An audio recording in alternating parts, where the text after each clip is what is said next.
Il est déjà arrivé que vous connaissiez quelqu'un qui a déjà tout. Il a fini ses études, il a fini son apprentissage, il a une situation professionnelle établie, il a une situation financière établie également, tout va bien, et ce qui manque, c'est qu'il n'a pas un homme, c'est qu'il n'a pas une femme, ou bien elle n'a pas un homme dans sa vie. Principalement ce matin, mesdames, messieurs, nous abordons, hein, nous allons nous appesantir sur le cas des femmes. Car lorsque les femmes ont ce genre de situation et que le célibat se prolonge, parents, amis et connaissances commencent par s'inquiéter et se demandent si, à partir d'un certain âge, voilà, j'y arrive, elle va pouvoir procréer naturellement. Et donc, on entend des phrases du genre, ben, tu as déjà tout, trouve-toi un homme, même si c'est un petit quelqu'un, il n'y a pas de problème, pourvu qu'il te fasse un enfant. Et les grands-parents disent, moi, ne veux-tu pas que je tienne mon enfant dans tes bras avant de partir?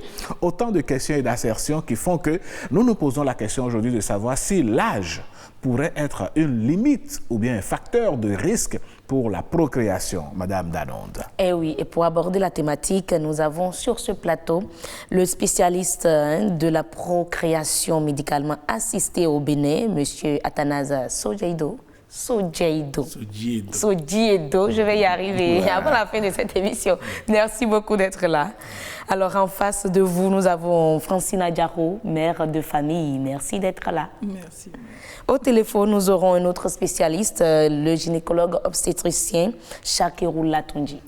Et oui, voilà le décor qui est planté. Nous allons démarrer tout de suite par Madame Francine Adjaro qui nous fait l'honneur donc d'accepter notre invitation.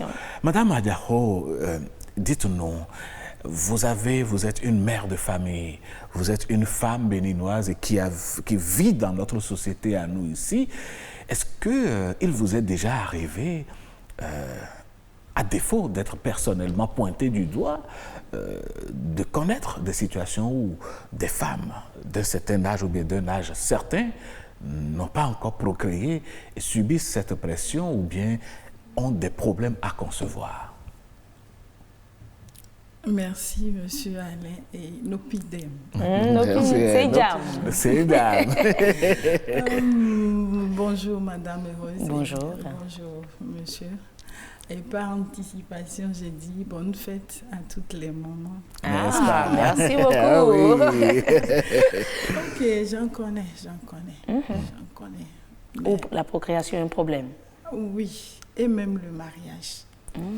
Oui, mais avant d'en arriver là, il faut vous dire qu'il y a des choses à cultiver.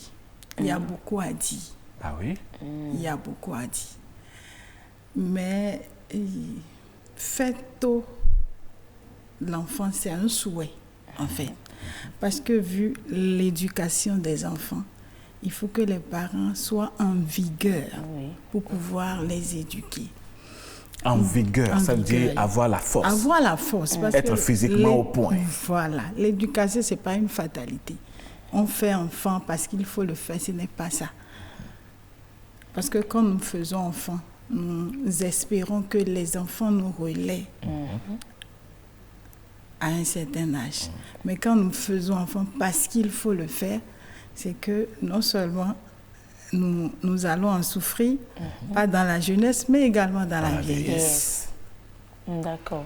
Mais les problèmes qui pourraient être la base, parce que vous avez dit, il y a beaucoup à dire quand ils en arrivent ou elles en arrivent à cette étape-là, où la société, elles deviennent carrément la risée de la société, c'est qu'il y a des choses à dire. Quelles sont les raisons souvent qui amènent ces femmes-là à retarder leur procréation? Non, la première raison, Dieu n'a fait personne sans enfant ou bien sans fécondité. Dieu a fait tout le monde. Il dit, je connais le plan que j'ai fait sur vous. Et au départ, à la création, il dit, allez, multipliez-vous, soyez féconds, multipliez-vous. Donc ça veut dire que tout le monde est susceptible d'avoir des enfants sur la face de la terre. Mais le premier facteur, c'est nous-mêmes. Ah bon? De quelle façon? En tant que femme, le premier facteur, c'est nous-mêmes parce qu'on essaie de faire le choix. Est-ce que ça là, ça me va? Est-ce que ça là, ça peut aller avec moi? On parle là du partenaire. Il est beau. Oui, parce que ça commence par là. La grossesse ne tombe pas du ciel en soi. Ça va passer par... En tout cas, pas pour le moment, sauf le cas qu'on a connu. Bon. Oh, ben voilà. Est-ce qu'il a le même diplôme? Est-ce qu'il est beau? Est-ce qu'il est élégant? Est-ce que je peux sortir avec lui? Tout ça là. Est-ce que je peux le présenter à mes parents voilà, sans raillerie? Ça fait que le temps part. C'est ça. Le temps part vraiment. Le deuxième aspect, c'est le spirituel. Le deuxième aspect, c'est le spirituel. Comment? Vous savez, nous sommes en Afrique. Et la perversité est au top niveau. Ah bon? En Afrique? Bien sûr, la méchanceté est au top niveau. Pourquoi vous dites ça? Et nos traditions aussi nous influencent à des moments donnés. Ce qui fait que quand vous avez votre fille qui a commencé par avoir un certain âge, et ce n'est pas qu'elle n'est pas désirée, les hommes la désirent, mais en elle-même, elle dit « je ne veux pas ». En tant que mère, il faut aller comprendre qu'est-ce qui arrive à cette fille-là. Et naturellement, normalement, naturellement comme ça, elle ne désire pas. Elle ne désire pas, aucun ou homme. bien les hommes arrivent et elle les chasse. Il y a des filles comme ça. Est-ce que sur le plan spirituel, il n'y a pas un homme là? Ah, bien sûr. S'il y a un homme là, c'est un cas à revoir. Mais spirituellement, est-ce que cet homme peut lui faire un enfant? Non, du tout pas. D'accord. Mais elle est là parce qu'elle doit être là. Elle est en esclavage spirituel, en esclavage dans son le mariage. côté spirituel n'est pas à négliger. À négliger. D'accord. On va revenir vers vous tout à l'heure pour d'autres aspects certainement que vous aimeriez évoquer. Nous sommes avec le docteur Athanase Sodji-Edo. Dites-nous, est-ce que l'âge en tant que nombre, comme ça, c'est-à-dire, je n'avance aucun nombre, mais je donne un petit exemple, 50 ans, 45 ans, 60 ans, est-ce que l'âge d'une femme peut être un facteur qui l'empêche d'avoir un enfant? Merci, M. Sochoum. Merci. Oui. Et je vous remercie de l'occasion. C'est nous qui sommes honorés. Parce que c'est toujours bien d'éclairer la population. Parce que sans information, on peut pécher. Oui. Tout à fait. L'âge est un facteur très important dans la procréation. Et comme vous le dites, selon l'âge, la procréation est plus ou moins facile. Et au fur et à mesure que l'âge augmente, tout devient de plus en plus difficile. Et quand on prend déjà l'histoire naturelle de l'homme, l'enfant naît avec beaucoup 250 000 ovules. La petite fille, dans son 250 000 ovules dans son organisme. On parle d'ovocytes en science. Et à la puberté, ce nombre diminue pour être, non, je veux dire même 700 000 ovules, et c'est à la puberté que ça devient 250 000. 700 000. Oui, à la naissance. Et progressivement, ça diminue. À la naissance, à la puberté, on a environ c'est 250 000. Et chaque mois, il y a environ 600 qui s'en vont. Wow. 600 pour chaque cycle. Et ce qu'on a observé, c'est que dès l'âge de 20 ans, on a la meilleure fécondité. À 25 ans, le pourcentage de grossesse est autour de 25%. 25 ans d'âge de la femme. Ça veut dire que sur 4, si la femme a des rapports sur 4 mois, elle peut tomber enceinte, ça va 25 ans par cycle. Quand on passe à 30 à 35 ans, ça diminue de moitié. Carrément. Voilà, 30-35 ans, au lieu de 25, ça devient 12%. À 40 ans, ça devient 6%. À 45 ans, c'est presque nul. Wow. Voilà, presque zéro. Est-ce que cette thèse tient toujours à l'heure actuelle avec l'évolution de la science? Ça tient absolument. On a bon, c'est vrai que ça ne coupe pas les rues, mais quand vous dites c'est presque nul à 45 ans, on a des femmes qui ont accouché après 45, après 50 ans. Je vous avoue que j'ai accouché une dame à 46 ans, il y a quelques années. 46 ans de grossesse naturelle. De grossesse naturelle? Naturelle, oui, naturelle. Tout. Mais dites-nous... Mais c'est une fois en passant. Une fois en passant. Ça arrive, c'est rare. Mais Monsieur Sodji-Edo, dites-nous, est-ce que c'est juste l'âge qui fait que la femme a ce type de problème ou bien il y a d'autres facteurs qui accompagnent l'âge dans ce registre-là? J'en viens. Il faut voir ce facteur-là sous deux angles. Il y a l'âge, j'ai parlé de l'histoire naturelle. C'est lorsque tout est normal que ce que je dis là est valable. Voilà. OK. Mais le deuxième aspect, au fur et à mesure que le temps passe, il y a des maladies qui peuvent survenir liées au facteur, enfin à l'appareil génital de la femme. Auquel cas, vous prenez chaque organe, au fur et à mesure que le temps passe, il y a un élément, une maladie qui peut survenir. Je prends l'exemple, je parle de l'ovaire. L'ovaire, au niveau de l'ovaire, il peut y avoir des maladies, de kystes de l'ovaire, endométriose de l'ovaire, etc. Toujours au niveau de l'ovaire, il y a le vieillissement progressif de l'ovaire qui va avec l'âge de la personne. Et nous pouvons dire chaque ovule a son âge. C'est ce que nous disons en procréation médicalement assistée. Chaque ovule a son âge. On va pouvoir développer un peu tout ça si le temps permet. D'accord. Il faut passer aux trompes. Des maladies peuvent survenir. Une infection qui, à 25 ans, n'est pas survenue, peut survenir à 29 ans ou à 32 ans, ainsi de suite. Ça fait un autre facteur. Vous passez à l'utérus, il n'y avait pas de myome. À 20 ans, à 25 ans, à 30 ans, à 35 ans, par exemple, il peut y avoir des myomes qui apparaissent, ou bien une synéchie ou quelque chose, ainsi de suite. Et à chaque niveau de développement, il y a un facteur qui arrive. Mais docteur, je vous comprends, mais dans notre culture, nous ne sommes pas habitués à faire des enfants un peu plus tôt, rapidement. On dit dans notre langue commune, le fond, que quand l'enfant est encore un enfant, à 20 ans, à 18 ans, à 21 ans, n'a pas le droit d'aller engrosser une fille ou bien de ramener une grossesse à la maison. Quand c'est comme ça, comment pensez-vous que l'âge pourrait être éliminé comme facteur de non-procréation? Est-ce qu'il y a un mécanisme qu'on pourrait mettre en place pour inciter les gens à faire les enfants un peu plus tôt, quand on sait qu'il y a les études, Mme Danon l'a dit, il y a l'apprentissage, il y a un certain nombre de facteurs? Oui, je vis dans cette situation de façon quotidienne. Et je peux vous rassurer que notre culture, je ne suis pas de votre avis. Parce que quand on recule un peu en arrière, quand on regarde nos parents, ma maman a eu 9 enfants.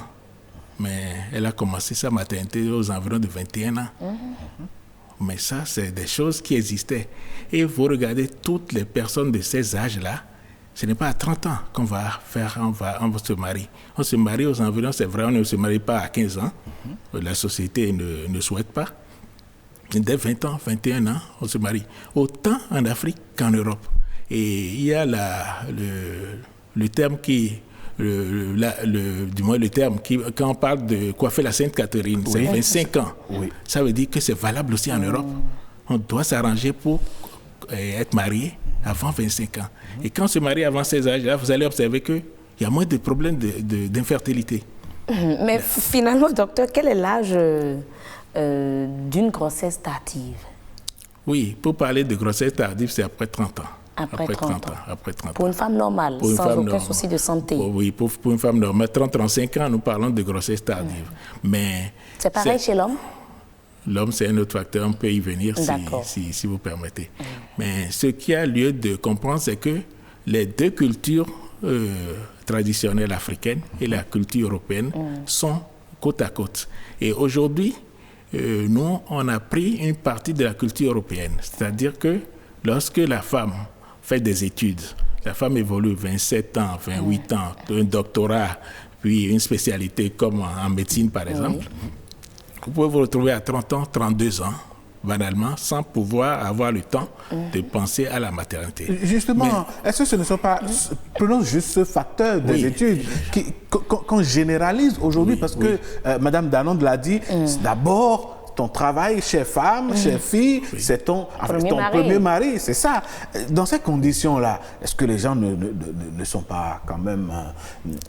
est-ce que ce n'est pas justifié de faire son enfant plus tard? Voilà, mais seulement les deux cultures, je disais, se suivent parallèlement. Mais c'est que nous, il y a une petite déviation à notre niveau qui nous frappe un peu plus. C'est ça que nous voyons au quotidien, nous, dans notre spécialité d'assistance médicale à la procréation. Alors, qu'est-ce qui se passe? Quand on tend vers les 32 ans, 33 ans, et qu'il y a une difficulté, la réaction dans la culture européenne est différente de la réaction dans la culture africaine. Comment ça se passe? En Afrique, nous allons d'abord... on accuse la femme. On accuse la femme, c'est d'abord la femme et tout. Et dans un premier temps, on va chez les tradipraticiens. On va faire d'abord de la prière. On prend un an à faire tradipraticien. Après un an, on a déjà 33 ans. Voilà, on est à 33 ans. On prend un an, on fait la prière, beaucoup de prières. Des fois, Dieu exauce, mais des fois, Dieu n'exauce pas. Après, on passe maintenant chez la sage-femme, on passe chez le gynéco, et on passe de gynécologue en gynécologue pour atteindre des fois 40 ans. Et je vous dis, c'est le lot quotidien de ce que nous regardons, malheureusement. C'est pour ça que quand vous m'avez appelé sur ce plateau, je dis, vraiment, ce thème-là, c'est d'une importance capitale. Et quand les gens viennent à 30, à 40 ans et vous dites... Nous venons de faire les examens et vous avez très peu de chance. Les choses sont déjà... L'ovaire a déjà pris un coup d'âge et vos ovules ont peu de chances d'aboutir. C'est des pleurs de façon quotidienne. Est-ce qu'elles ont toutes les chances? Toutes celles qui viennent vers vous dans ces cas, ont-elles eu toutes les chances? Elles ont évidemment moins de chances que la personne qui arrive à 35 ans parce qu'en fait, l'âge, c'est 35 ans. Parce que, comme je disais, la bonne limite, c'est 35 ans. À partir de 35 ans, ça pointe comme un avion qui est en naufrage. Voilà, ça pointe vers même pas un atterrissage, un naufrage carrément. Oui, carrément. D'accord, monsieur Sodier, je vous ai vu tiquer, madame Adiaho. Est-ce que c'est vrai, la réponse de Dieu n'est toujours pas oui, non. Parfois, Dieu dit, attends, traduisant ainsi son silence. Si la dame passe 5 ans à prier et que l'enfant ne vient pas, c'est pas Dieu qui a formé les médecins, c'est lui qui donne les talents, non? Est-ce qu'on ne peut pas s'adresser aux médecins pendant qu'on prie? Merci, monsieur le généraliste. Mais c'est vrai qu'on doit, même en prégnant, on doit se référer aux médecins. Mais la prière, il y a prière dans prière. Ah ouais? Oui, il y a prière dans prière. Et il faut savoir emballer la prière dans la présence de Dieu. Quand vous allez pour prier parce qu'il faut prier, si je viens devant vous en tant que journaliste, et c'est parce que je veux vous voir que je suis juste venue vous voir. Est-ce qu'il y a quelque chose de potable qui peut en sortir? Non. Donc, quand vous rentrez dans la présence de Dieu, il faut savoir emballer la prière. Par exemple, quelqu'un qui est à la recherche d'enfants qui ne trouve pas, quand il rentre dans la présence de Dieu, il faut demander à Dieu, mais qu'est-ce qui se passe? Je veux comprendre. Parce que tu en as donné à d'autres personnes. Et tu m'as fait une promesse, parce qu'il y a beaucoup de promesses attachées à la fécondité dans la parole de Dieu. Mais qu'est-ce qui fait que ça ne s'accomplit pas dans ma vie à moi? Dans ma vie. Parce qu'il dit, invoque-moi, je te répondrai. Je t'annoncerai des grandes choses, des choses que tu ne connais pas encore. Mais ça, cette parole, c'est pour vous, la chrétienne qui parle ici. Si elle est musulmane, si elle est vaudouisante, elle fait quoi? Ou carrément, elle est athée. Elle est athée. Elle croit en rien du tout. Elle fait quoi alors? Vous pensez que Dieu ne répond pas aussi dans des situations comme ça? Dieu répond. C'est ça. Mais pour vous, il faut attendre combien de temps la réponse de Dieu? La réponse de Dieu dépend de Dieu. On ne force pas Dieu à le faire. Mais persévérons dans la prière. Là, ça demande la persévérance dans la prière. Quand vous persévérez dans la prière, il n'est pas un sourd, il a fait les oreilles et nous entendons. Et lui-même, il entend. D'accord. Donc, il n'est pas un sourd. Vraiment. Mais est-ce que vous avez, considérons que vous avez une fille qui va à l'école, elle est peut-être à l'université. Vous n'avez pas le temps de finir votre question? On a Dr Latunji au téléphone. Dr Latunji au téléphone. D'accord, on va y revenir. On va y revenir. Bien sûr. Dr Latunji, bonjour. Bonjour. Vous êtes en direct sur l'émission Nopiden sur BB24. Je rappelle juste que vous êtes le docteur Latunji Shakirou, vous êtes gynécologue obstétricien Et Oui. souvent, j'ai envie d'ajouter que vous êtes chirurgien aussi au pair. Alors, docteur, dites-nous, du haut de vos années d'expérience sur ce plateau, est-ce que vous pouvez nous confirmer que l'âge avancé d'une femme pourrait être un problème à la procréation? Merci beaucoup. Je peux vous dire que l'âge avancé d'une femme peut être problème à la procréation. C'est juste. Parce que l'âge de procréer doit être entendu comme étant celui au cours duquel les capacités procréatives de l'homme et de la femme ne sont pas encore altérées par le vieillissement. Et le vieillissement chez la femme commence à partir de 43 ans. OK. Donc, l'âge peut être altéré. Chez la femme, c'est obligatoirement 43 ans, mais ça s'arrête à 50 ans ou 55 ans, l'âge de la ménopause. D'accord. Mais dites-nous, docteur, nous avons entendu M. Athanase Sodiedo sur ce plateau tout à l'heure dire qu'à partir de 35 ans, les chances s'amenuisent pour une femme de procréer de façon naturelle. Qu'est-ce que vous en dites? Bon, c'est juste, ça je vais vous dire. Vous savez, à la naissance, un bébé, il a environ 1 million d'ovocytes. À la puberté, on a 400 000.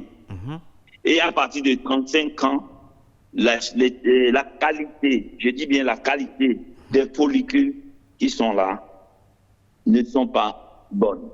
Donc à partir de 35 ans, c'est pas une bonne. C'est pour ça que je dis parfois, dans mon petit jargon, que c'est comme les feux tricolores. Oui. De la puberté à 25 ans, c'est le feu vert.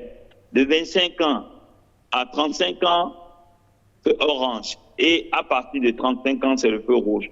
Ce n'est pas que vous ne pouvez pas tomber enceinte, même la probabilité d'avoir un enfant est moindre. D'accord. Et aussi, Oui. on peut avoir des malformations et des complications au cours de la grossesse. Justement, c'est la question que j'allais vous poser, docteur Latunji. Quand une femme à un âge vraiment avancé tombe enceinte, que ce soit par procréation médicalement assistée ou naturellement, quels sont les risques et pour elle et pour l'enfant qui va naître? Les risques pour elle, c'est beaucoup plus au niveau de l'hypertension artérielle, le diabète, ne que citer cela. Et aussi, on a aussi un risque de post-maturité chez l'enfant. L'enfant peut naître bien après. Et sur le plan psychique, c'est très, très difficile pour la femme si c'est le 4e, le 5e, le 6e, mais si c'est le premier, qui attend un nouveau bébé dans le plan psychique, elle est elle est très forte. Donc, le risque est très, très élevé pour avoir des complications de syndrome vasculaire. Il y a beaucoup de complications sur la vie de la mère et de l'enfant. Alors, mais docteur, voilà que nous sommes dans une société où nos parents nous répètent, à nous et à nos jeunes sœurs, que d'abord, à elles, c'est le travail qui est leur premier mari. Conséquence, elles passent beaucoup d'années à étudier ou à apprendre un métier. Et puis donc, il y a, à part ce facteur, d'autres qui viennent s'ajouter et qui font que les femmes se retrouvent en âge avancé avant de procréer. Alors, en tant que gynécologue et, disons, témoin de ces choses dans notre pays, quels conseils pourriez-vous donner aujourd'hui à ceux qui nous suivent ce matin pour freiner la chose ou baisser la tendance? Merci beaucoup. Comme je le dis à mes enfants, je dis ce n'est pas parce qu'on va à l'école qu'on ne peut pas avoir un foyer, ce n'est pas parce qu'on va à l'école ou on continue ses études supérieures qu'on ne peut pas faire un enfant. Je profite de l'occasion, excusez-moi, même si ce n'est pas le terme. Nous avons un problème actuellement que nous appelons l'endométriose. Oui. L'endométriose, c'est-à-dire la patiente, la patiente, elle a mal au cours des règles, que nous appelons les règles douloureuses. Aujourd'hui, nous ne savons plus si c'est vraiment les règles douloureuses ou l'endométriose. Et l'endométriose entraîne beaucoup d'infertilité chez la femme. Ah oui. Donc, il profite de l'occasion pour ceux qui ont des douleurs, les règles très douloureuses, de ne pas perdre du temps pour faire leur enfant. Parce que si c'est l'endométriose, ça va laisser beaucoup de séquelles et entraîner une infertilité ultérieurement. Je reviens à votre question en disant que ce n'est pas parce qu'on peut faire master 5 master, autant de masters que vous voulez ou aller le plus loin possible, Oui. on ne peut pas former son foyer ou on ne peut pas faire des enfants.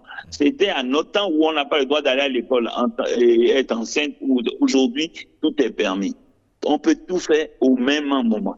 L'essentiel, c'est de trouver celui qu'il faut et que cette personne soit responsable. D'accord.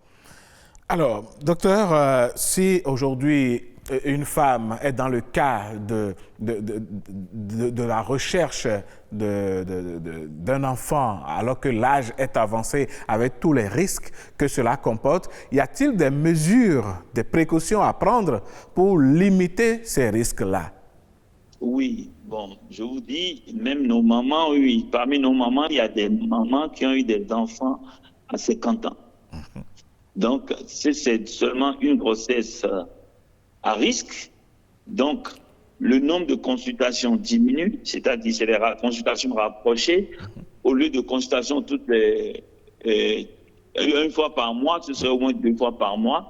Il y aura des fiches d'évaluation pour qu'elle ne puisse pas avoir de problème. Je vous dis, ce n'est pas la première fois, on est déjà habitué et elle s'en sort. Mais nous voulons qu'elles soient moindres, parce que s'il y en a beaucoup, parfois certaines peuvent nous échapper. D'accord. Docteur Latunji Shakirou, merci pour vos éclairages ce matin. Merci beaucoup, merci d'avoir pensé à moi et à bientôt. C'est nous qui sommes honorés. Je rappelle que vous êtes gynécologue obstétricien. Merci beaucoup à vous et excellente suite de journée. Merci, à bientôt. À bientôt, docteur. Et voilà. On revient en plateau. Vous avez tous suivi, hein, votre collègue ou votre confrère.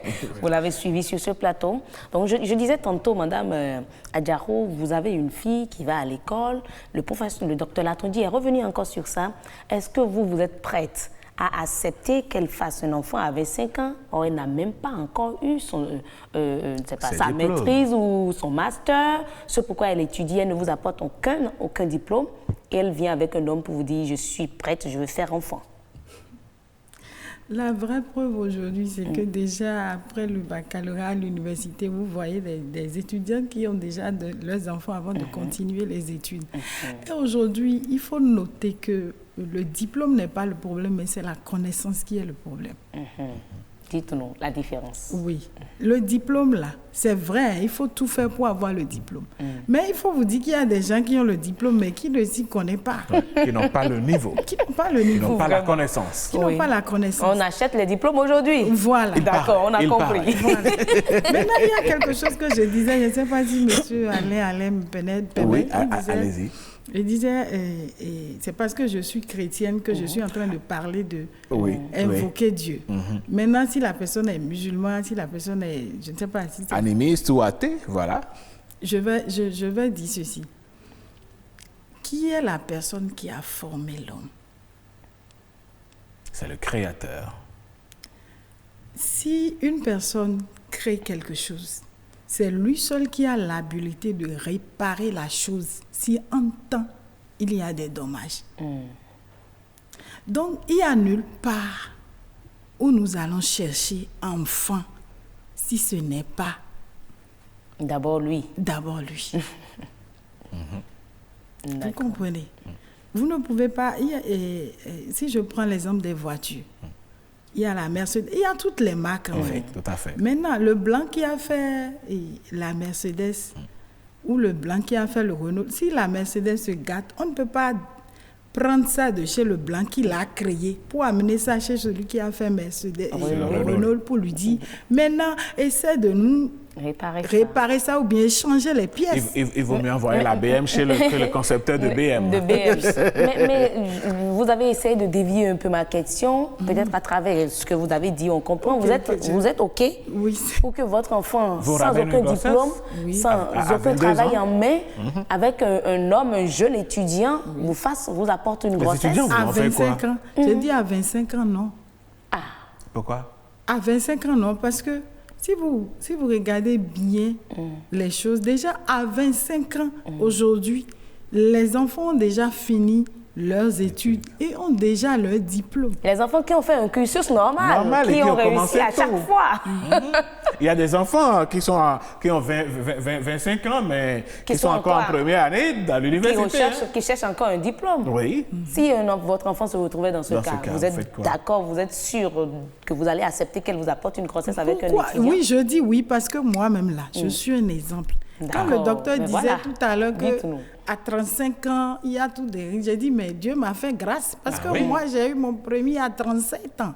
37 ans. Mais pourquoi? Oui, Qu'est-ce qui vous a ans. fait retenir jusqu'à cet âge-là? Maintenant, mon dernier, à 43 ans, je suis en train de traîner bébé. Donc, sans risque. Non, vous ne traînez pas je bébé. dis que, mais Dieu m'a fait grâce. Donc, pour vous, l'âge n'est pas une problème. limite. L'âge ne peut pas être une limite pour vous. Avec Dieu, je ne défie pas la science.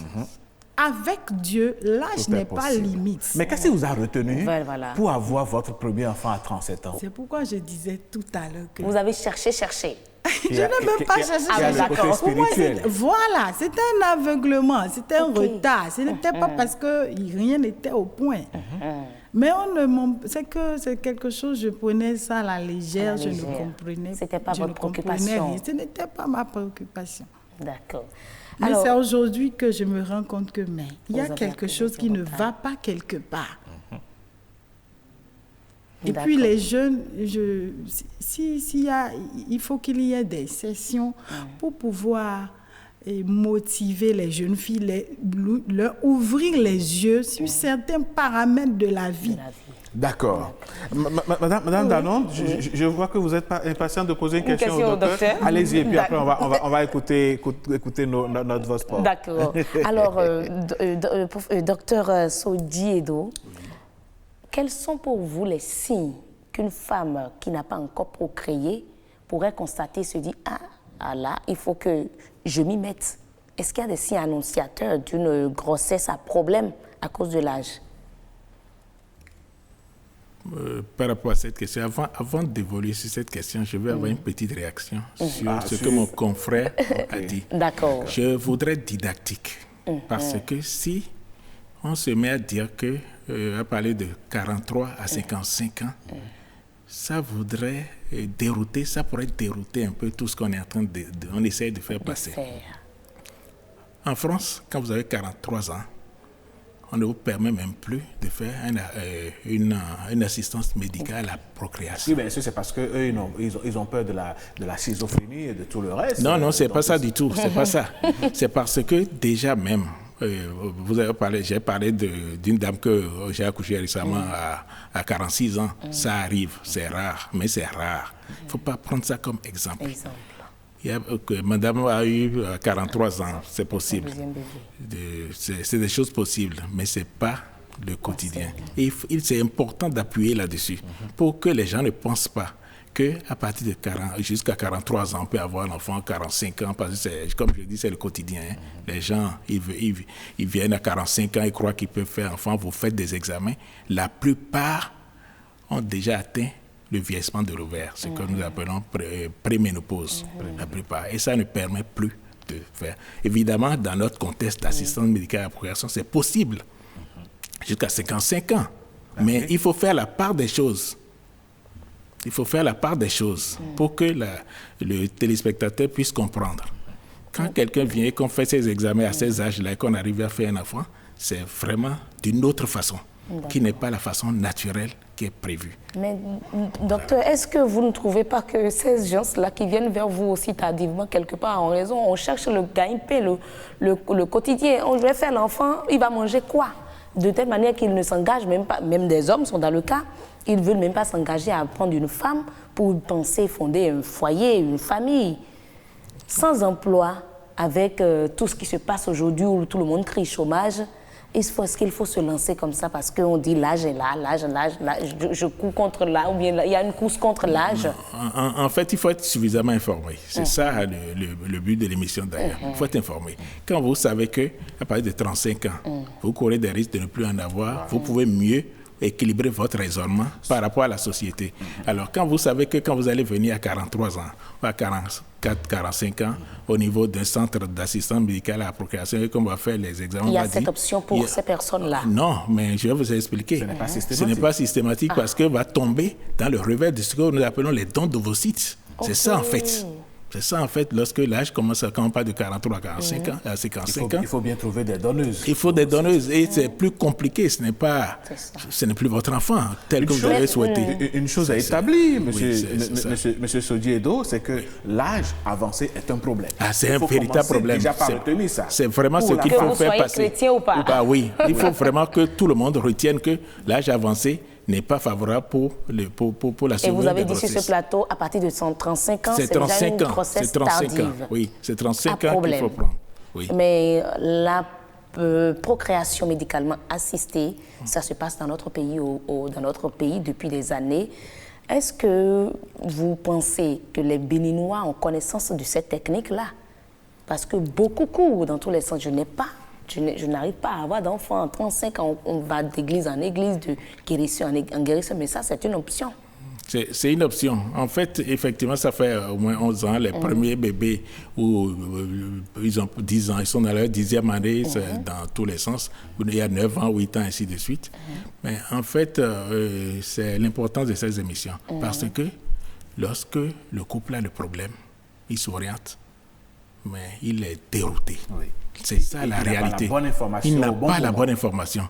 Il tombe sur quelqu'un de bonne foi, il l'oriente correctement, mais s'il ne tombe pas sur quelqu'un de bonne foi, beaucoup sont venus chez nous parce qu'ils ont tapé sur Internet et ils ont vu qu'il y a cette possibilité. La chose est possible au Bénin. Sinon, on va vous dévier, à gauche, à droite, et ils souffrent, les couples infertiles. Mais quels sont également les risques de la PMA? Non, mais bon, si on va à la PMA, il n'y a pas de risque. Il n'y a pas de risque. Ah ben non, monsieur Sodiedo. Il y a des... Je vais vous développer. Non, pas du tout. Non, le risque est relatif. C'est très intéressant. C'est très intéressant quand on rentre dans ça. Alors, toute chose, quand vous vous levez le matin, et que vous devez venir au service, il y a un risque pour vous. Vous traversez la route. Nous sommes d'accord que naître, c'est prendre le risque de mourir. Voilà, évidemment. Alors, quand quelqu'un vient en assistance médicale à la procréation, on lui explique tout ce qu'il y a à faire. La première des choses, c'est de faire des examens. Et ce n'est pas toute personne qui arrive dans ce centre-là, ce n'est pas la fécondation in vitro qu'on lui fait. La plupart du temps, c'est un traitement, une ordonnance et les gens ont leur grossesse. Dans 80% des cas, ils ne font pas la FIV. Ils ne font pas la fécondation in vitro. Il faut faire une différence entre la FIV, la fécondation in vitro et le traitement de l'infertilité habituelle. Oui. Et la plupart du temps, c'est ceux qui sont éligibles à la fécondation in vitro, c'est ces personnes qui ont déjà passé beaucoup de temps à traîner et ils ont déjà fait au moins 2 ans en couple. On voit que là, ils n'ont plus beaucoup d'autres possibilités ou bien les indications sont précises, tronc bouché et altération du profil spermatique. Et là, on dit, vu cette situation-là, on va à la fécondation in vitro. Mais on va à la fécondation in vitro à tout âge. Ce n'est pas l'âge tardif, c'est ce que les gens croient. À tout âge, ça peut être à 30 ans, ça peut être à 32 ans, ça peut être à 27 ans. Si les trompes sont bouchées, nous, depuis que moi je suis gynécologue, il n'y a pas de trompes bouchées dans les livres. Désobstruer les trompes, ça n'existe dans aucun livre. Et qu'est-ce que les médecins nous disent alors? Je ne veux pas aller dans ce détail. Mais je veux dire, moi je suis gynécologue depuis 32 ans. J'ai pris les diplômes. Vous avez quand même de l'expérience. J'ai du recul. Mais... Bon, avant, on disait qu'il faut déboucher les trompes, mais c'est pour ça que la fécondation est venue, in vitro est venue, pour remédier à ça, parce qu'on a observé que quand vous prenez ce bic et que c'est obstrué là, avec quelque chose, vous pouvez mettre du gaz, vous pouvez mettre tout, ça ne peut jamais se désobstruer. Voilà la réalité. Au cas où ça passe, c'est que ce n'était pas obstrué. C'était pas obstrué. Voilà. Donc, c'est ça. Bon, alors, quand la jeune personne vient, on essaye, on fait une fécondation in vitro et sur une personne jeune. Je vous avoue qu'il y a beaucoup d'indications. Au Bénin, on a les mères porteuses. C'est assez complexe, la mère porteuse. Il faut aller aux choses simples avant d'aller aux choses compliquées. Oui. D'accord. Sinon, c'est pas... Il y a une chose qui est... Non, vous voulez parler du don d'ovule. Monsieur Soudi, du don, là, c'est possible. Il y a une chose qui est très simple et que nous allons faire tout de suite, c'est de lire les messages de nos amis internautes qui nous suivent et qui nous ont envoyé des messages. Puis après, on va revenir sur ce plateau pour quelques 2-3 questions avant de conclure. Le premier message nous dit ceci. Bonjour à toutes et à tous. Cette question peut être prise sous plusieurs angles. Sur le plan scientifique, l'âge peut constituer un handicap pour la procréation chez la femme. Une femme qui conçoit au-delà de la quarantaine pourrait avoir des complications. Même si de nos jours, certaines femmes arrivent à concevoir après la quarantaine, leur nombre est infime. Une femme doit concevoir à temps avant la ménopause car elle ne pourra plus concevoir naturellement à ce stade. Du côté de l'homme, il peut procréer à tout âge s'il n'a pas de problème de fertilité. Il faut donc noter également que l'homme ainsi que la femme peuvent avoir des problèmes de procréation à tout âge. Il y a un autre message qui dit... Bonjour, bonsoir, bonjour, chers tous. Cette question est multifacette. Le célibat est une question sociologique qui n'est pas forcément liée à la procréation. C'est un choix de vie dont ça fait appel aux us et coutumes, à la religion, à la spiritualité, à l'éducation, à la famille, etc. La procréation est un autre fait social qui fait l'objet de choix de vie selon les circonstances de chacun. Au-delà, il y a la physiologie qui entre en ligne de compte. Là intervient la fécondité, c'est-à-dire la capacité à procréer. Au troisième point, nous avons les problèmes de procréation qui ne sont liés au célibat en soi, mais plutôt aux mêmes raisons que chez les autres membres de la population générale. Enfin, il y a la question de l'âge qui pose problème pour la procréation. À partir de 35 ans, et surtout chez la femme, les risques de malformation sont élevés chez le fœtus. Au-delà de 38 ans, tomber enceinte fait courir à la femme plus de risques de développer des complications comme l'hypertension et le diabète. La fertilité spontanée baisse avec l'âge, surtout chez la femme où la fécondité baisse de façon drastique plusieurs années avant la ménopause.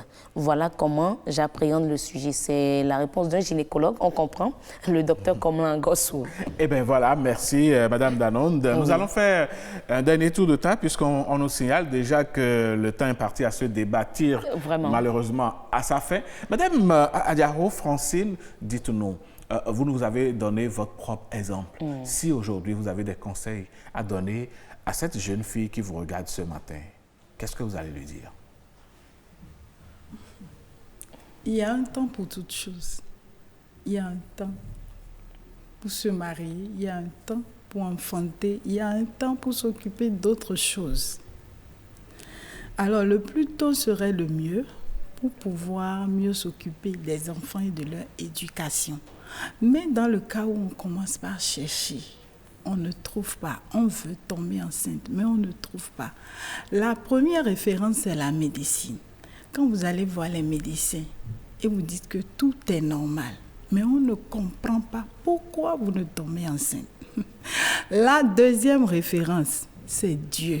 La prière. La prière. Il faut aller comprendre. Il faut aller comprendre qu'est-ce qui se passe.